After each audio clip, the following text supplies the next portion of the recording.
Listen to me, let me tell you people something. Some of our celebrities, most especially women, female, you will see them, all these people they act film, they wearing pants, wearing tight, wearing seducing clothes coming outside. Listen to me, let me tell you something. Those celebrities that are popular, they have millions of followers, millions of boys love them.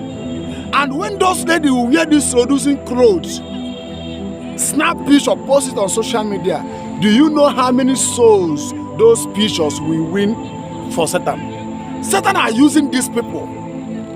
They will naked. I can't you see some of our Nollywood, even some musicians, they will wearing panty, blazing, coming out online. You think that those people are normal? They are possessed. Demons are using them because Satan know that millions of boys love them, love her. When she will wear that clothes, she will snap post it. Many boys will lost, and that picture will be on social media forever. Every month, every day. Do you know how many viewers? Do you know how many people that will be watching that picture? That picture go to make many boys to lost when they saw that picture. And Jesus said that if you look into a lady, if you look to somebody and you have lust, you don't commit fornication or adultery. Satan are using these people. The worst thing is that most of those people, all these ladies, Nollywood, musicians, all these ladies that are popular on social media, most of them are Christians.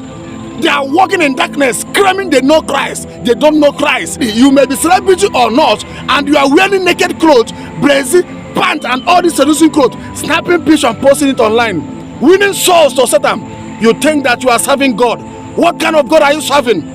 Jesus said that if you look to somebody and you lost, what will make a man to lust fast is that when a man will saw ladies, all this, when a man will saw the nakedness of lady, that man will start having lust. And you call yourself a Christian, no matter your mentor, no matter who will be your mentor, I'm telling you the reality. You call yourself a Christian, you a lady, wearing naked clothes coming online, and you call yourself a Christian, and you speak in tongue, and you go to church, you pay your tithe, you sow your seed. Do you think that God value that money you are giving to him? Pastor may receive it, church may receive it, but God will not receive. God may not receive the money. You are seducing people, evangelizing to Satan, winning souls, promoting immorality, and you are claiming that you are a Christian. What kind of a Christianity are you practicing? You are a disgrace to Christianity. Yes.